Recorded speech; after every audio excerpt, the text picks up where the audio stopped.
Hello, and welcome to Knockboom Creek. Here we discuss all things paranormal, extraterrestrial, and cryptid. On today's episode, cursed and haunted objects. Our world is filled with shadows, dark corners, hidden places, but it's the shadows we can't see that truly frighten us.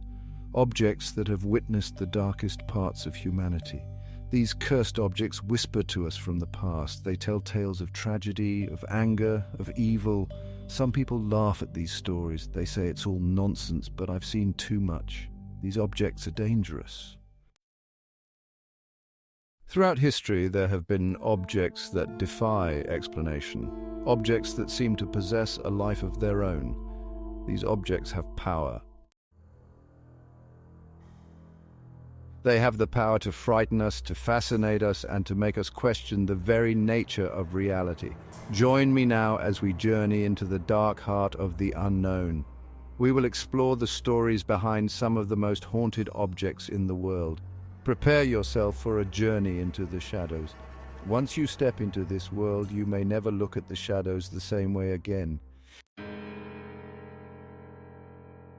Our journey into the realm of cursed objects begins with a painting. It's called The Anguished Man, and it's said to be one of the most haunted objects in the world. The painting depicts a man, his face contorted in a mask of pure agony. The story goes that the painting was created by an unknown artist who used his own blood mixed with the oil paints. Shortly after finishing the painting, he took his own life. The painting then vanished, only to resurface years later in the hands of a woman who claimed to have found it abandoned in an old attic.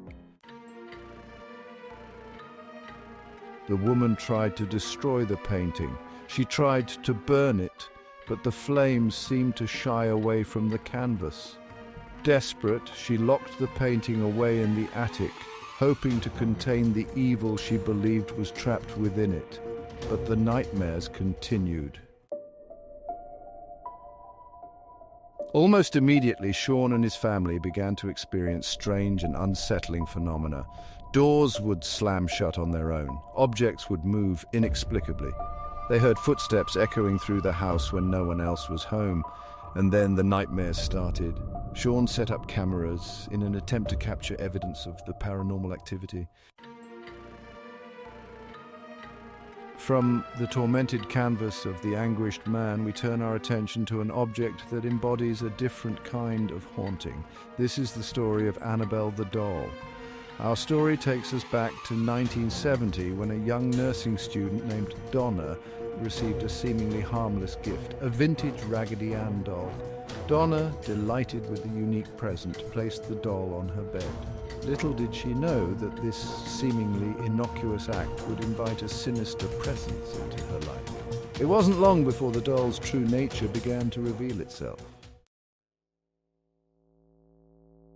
At first, they dismissed these incidents as coincidences or tricks of the light. But the events escalated. Donna began finding handwritten notes scrawled in childish handwriting, appearing as if out of thin air. Fear gave way to a chilling realization. The doll was not alone.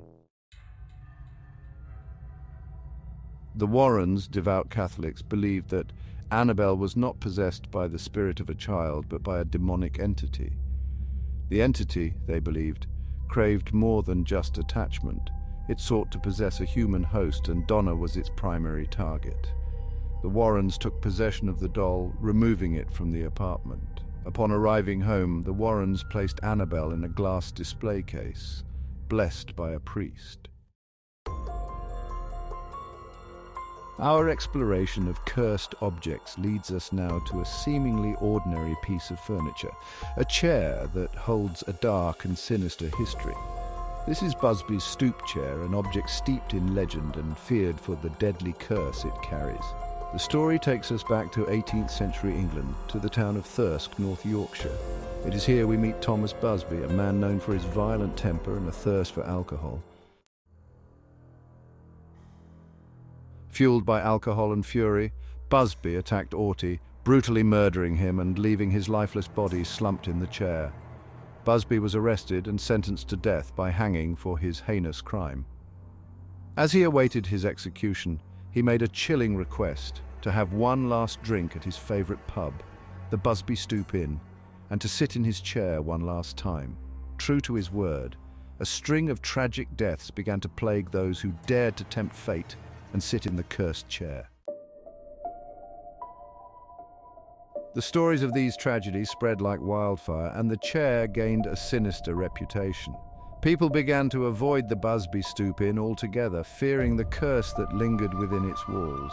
Finally, in 1978, the landlord of the Busby Stoop Inn donated the chair to the Thirsk Museum.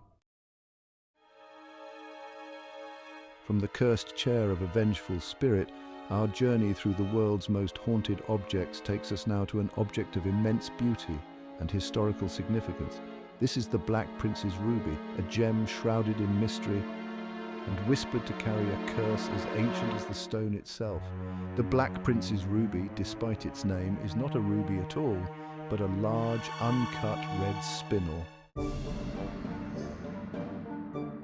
The Black Prince's ruby first emerged into the documented history of Europe in the 14th century Spain. Enter Edward of Woodstock, the eldest son of King Edward III of England, a formidable warrior known to history as the Black Prince.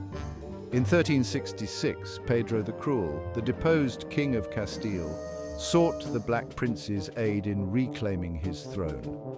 As a token of his gratitude for the Black Prince's support, Pedro gifted him the magnificent ruby. The Black Prince, once a formidable warrior, suffered a series of defeats and illnesses, his health declining rapidly. He died in 1376 at the young age of 45. Despite the Black Prince's untimely demise, the ruby, now forever linked to his name, continued to be passed down through the generations of English monarchs. King Henry V wore the Black Prince's ruby on his battle helmet, convinced of its protective powers. For the blood-soaked history of the Black Prince's ruby, we turn our attention now to an object that embodies a different kind of haunting, a haunting that strikes at the heart of domesticity and the innocence of childhood. This is the story of The Crying Boy, a mass-produced print of a painting depicting a young boy with tear-stained cheeks, an image that would become synonymous with a series of bizarre and unexplained fires across England. The origins of The Crying Boy can be traced back to the 1950s, to the studio of an Italian artist named Bruno Amadio, who painted under the pseudonym Giovanni Bragolin. Amadio, known for his sentimental depictions of children, particularly young boys with mournful expressions, created a series of paintings featuring these teary-eyed subjects. These paintings, reproduced as inexpensive prints, became immensely popular in post-war Britain, where they were sold in department stores and hung on the walls of countless homes, a symbol of working-class resilience in the face of hardship. Little did those who purchased these seemingly innocuous prints know that a dark and unsettling legend would soon be attached to them. The unsettling story of the Crying Boy curse began in the early 1980s. A series of house fires swept through working-class neighborhoods in northern England. While these fires were often attributed to faulty wiring, a chilling pattern emerged. Firefighters noticed an eerie detail. The Crying Boy prints were often untouched by flames. The image of the tear-stained boy became a source of unease. Newspapers proclaimed the prints to be cursed, linking them to unexplained fires across the country. The legend of the Crying Boy was born. Theories abounded about the curse's origins. Some whispered the paintings were cursed by the artist himself, driven to despair by poverty. Others claimed the boy in the painting was a real child who died in a fire, his spirit now inhabiting the prints. The legend peaked in September 1985 when The Sun ran a story about a couple who narrowly escaped a house fire. They attributed their escape to removing a Crying Boy print after hearing about the curse. Our journey into haunted objects takes us to a weathered wooden chest, its surface scratched and dulled with time. This is the Conjured Chest, whispered to be a conduit to darkness, its history stained with tales of misfortune. The origins are shrouded in mystery, lost to the mists of time. Some trace its creation to the 18th century, in the rural backwoods of Appalachia, a region steeped in folklore and dark magic. Here, amidst the rolling hills and dense forests, the legend of the conjured chest began.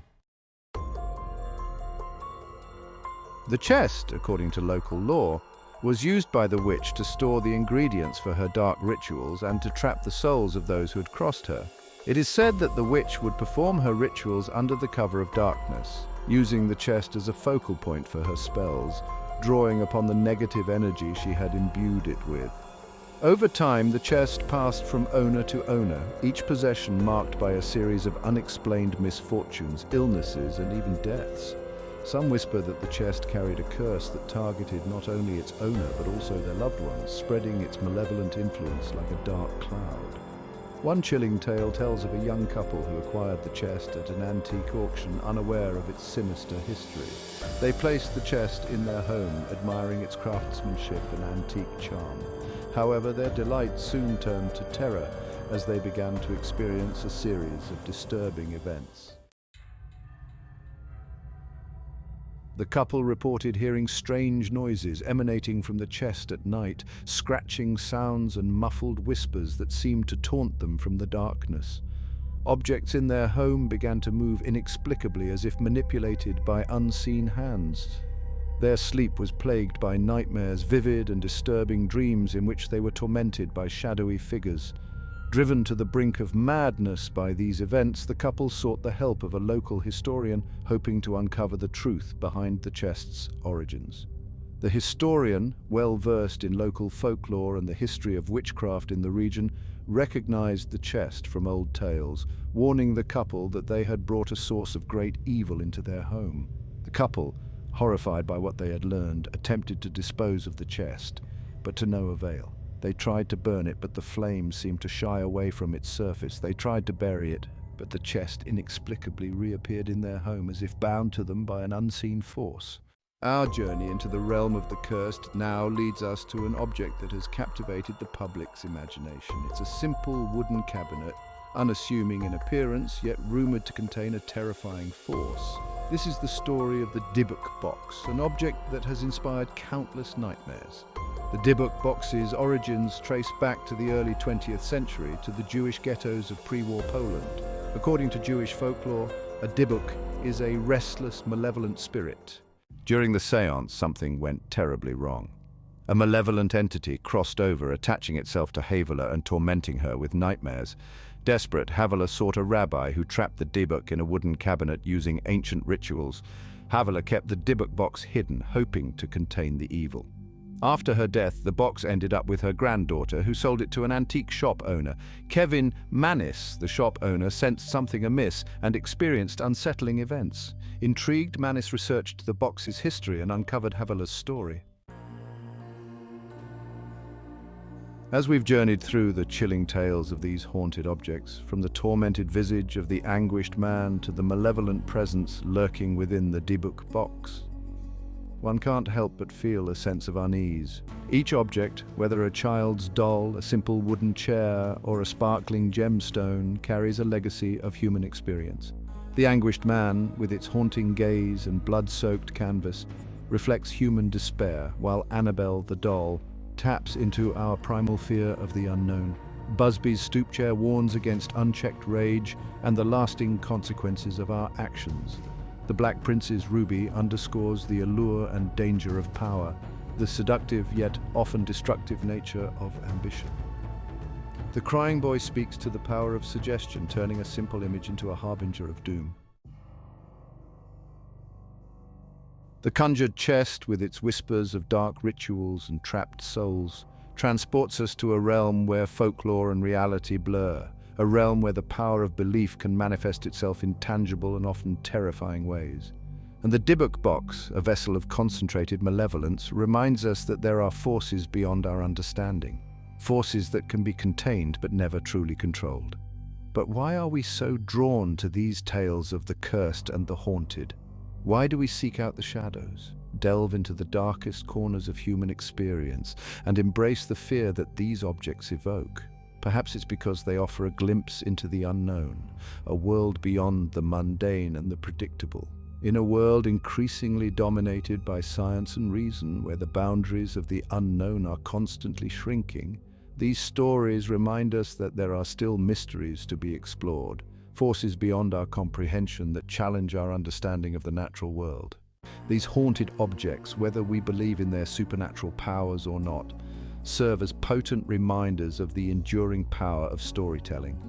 They tap into our primal fears and our fascination with the macabre. These stories, passed down through generations, serve as a form of cultural memory. So the next time you find yourself drawn to a tale of a haunted object or a restless spirit, remember that you are participating in an ancient tradition. Embrace the shiver down your spine, for it is a reminder that the world is a far stranger and more wondrous place than we often realize. Don't forget to like and subscribe and come back for more tales from Knockboom Creek. Sleep tight. Do you have ideas for topics you would like us to cover? Let us know in the comments. If we use your idea, we will be sure to shout you out in the video.